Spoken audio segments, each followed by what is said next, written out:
was a wonderful day for AJ Allmendinger, and now here we are in Cleveland for round 6 of the Champ Car World Series. Hello, I'm Jeremy Shaw, joined once again by Atlantic driver James Hinchcliffe, and what an amazing story for AJ.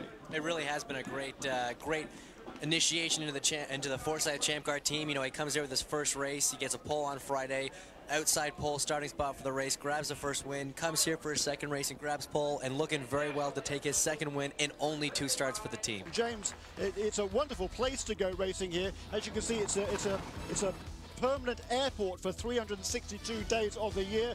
Very fast, average speed here about 135 miles an hour. A couple of good overtaking places and several good real rhythm sections to this racetrack, but it is very high speed, and it always creates some fantastic racing, and the crowd is lined up behind the pits or in front of the pits now because they've changed that situation around this weekend. So super views for the crowd. And James, take us on an onboard lap with Alex Tagliani. Well, here we are with Alex in the Team Walker car, going through the first corner just there, up through the gears, all the way down for second for that last corner.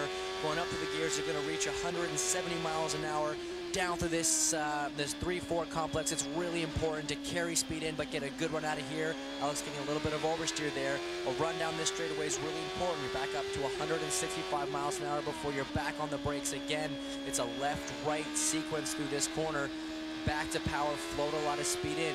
Heading into turn 7 now, really bumpy section of the racetrack. Watch his hands as he fights it. On the brakes, down a gear, through corner 8. This is the only wall on the track to hit, and sadly enough, a lot of drivers seem to find it. It's one of the slickest corners on the racetrack. Up through the gears, 180 miles an hour, slam on the anchors, only down 2 gears, 5th gear, quick, right, left chicane, onto the front straight, and that is a lap here at the Cleveland Burke Lakefront Airport circuit. The second Bridgestone pole award of his young career, AJ Allmendinger, a stunning effort. Sebastian Bourdais, quickest on Friday, has to make do with the outside of the front row. Justin Wilson, he will start on row 2 alongside Oriol Servio. A big jump for PKV Racing after a disaster in Portland. Paul Tracy on the inside of row 3, despite that that crash just before qualifying rather, and Nelson Philippe, a great run in the CT HVM car. Then we go down to Bruno Junqueira on the inside of the 4th row, not able to match the pace of his teammate, and Alex Tagliani, who's finished in the top 5 3 of the last 4 years here in Cleveland. So Will Power is behind the 8 ball, he feels, as a result of that wet practice on Friday morning, but it's still a good job to start on row 6, 5 of the grid alongside Cristiano D'Amata. Dan Clark is there on row 7 with Andrew Ranger, row 6 with Andrew Ranger, who still stands 4th in the points. Charles Wolfsman, who won both Atlantic races last year here in Cleveland, looking for a good result, and a good strong run from Catherine Legg in the PKV Racing car. We go on to the 8th row, we got Nicky Pastorelli for Rocket Sports Racing, and number 11, Jan Halen in the Dale Coyne Racing Machine.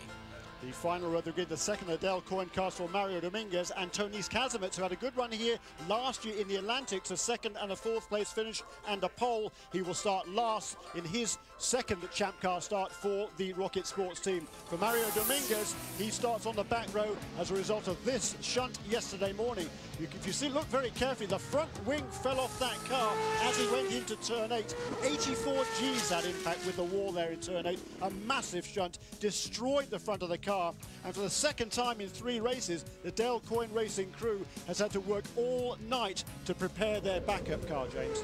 Yeah, that clip really doesn't do that crash justice. That was a really hard hit. Mario took quite a licking there, but he bounced back. They weren't able to get the car back in time for qualifying, so that's why he's starting from the 17th position. There is the green flag, and already is Charles Walton. I think that was on the outside there. Down to the inside goes Justin Wilson, trying to sneak past, but round the outside of everybody goes Bruno Junqueira. Oh my God, oh, another car off the grass, several cars off in the grass. PT being sandwiched in the middle there. We got a car around. Andrew Ranger spins around, so he got lost. He was the one who lost out on that shuffle on the exit of the corner. At least they all made it to the apex. Oh no. Paul, that's Paul Tracy. Oh, he keeps it going. He didn't beach the car, but there's definite damage to that car. There is to at least one of those rear wheels. I think there is damage to the rear suspension on and Sebastian Bourdais off, it looks like.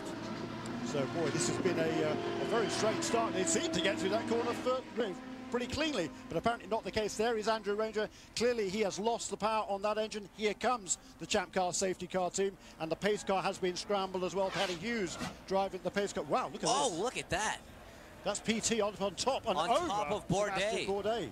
Not the first time those two have come together, certainly, and we saw as PT exited corner 1, he was being sandwiched in between 2 cars. Apparently, one of them, Bourdais, maybe Bourdais didn't realize he was there, came across, out in the grass. and Bourdais, I do not think that car will get back going this afternoon, Jeff. Wow, that is a disaster for Newman Haas Racing. Sebastian Bourdais, he was disappointed not to claim the pole position. He was disappointed last year. And Allmendinger pits. That's it, second of the Forsyth cars. Here's again a replay of the start. You can see that Paul Tracy had to dodge to miss that cone on the inside, and here he is. They seem to be lined up. Well, there's Bruno Junqueira going all the way around the outside, and look at those two there. That is, I think that was, you could see there, it's Oriol Sergio, I think, and Paul Tracy.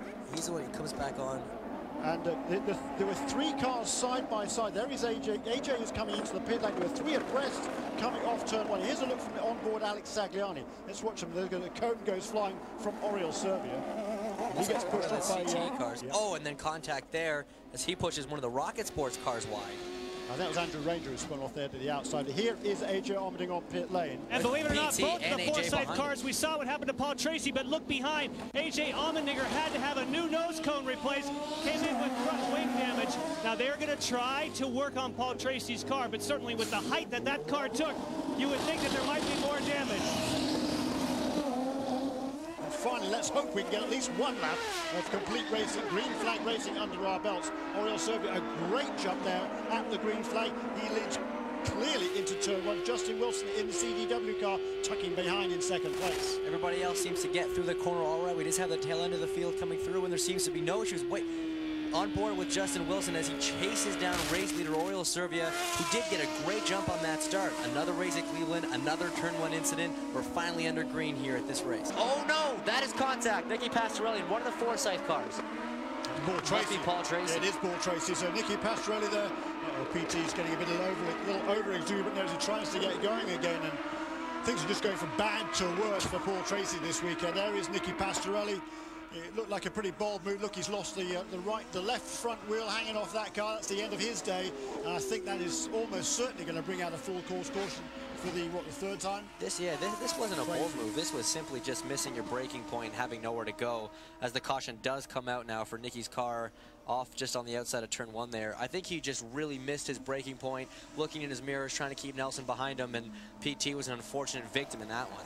Reset the order for you again. Bruno Junqueira out in front. You can see the crawler across the top of the screen. AJ Allmendinger in 2nd place. Mario Dominguez 3rd, of course, driving now for Dale Coyne Racing.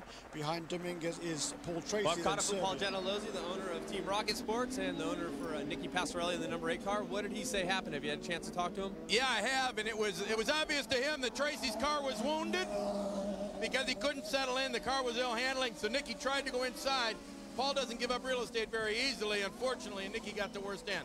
Here we go, the green flag is out again, and I was told if they come in on lap 8, you need about 8 laps of yellow to be able to make it to the end of the race with just 3 pit stops. We haven't quite got that standard yet since they made those pit stops, but it's certainly very, very close. So we'll see how the strategy plays out. There's Mario Dominguez in 3rd place, Paul Tracy with was that Catherine Legg there? She is 1 lap down, is Catherine, so PT moves himself through it. He's running in 4th place, and as I say, he is struggling with that car, but running quickly. I can't believe still how Paul Tracy's in 4th place in this race after having been airborne, having been hit in corner 1, having made 2 pit stops at the beginning of this race, and he still finds himself in 4th. This car is acting like the man himself. It's an absolute tank this afternoon.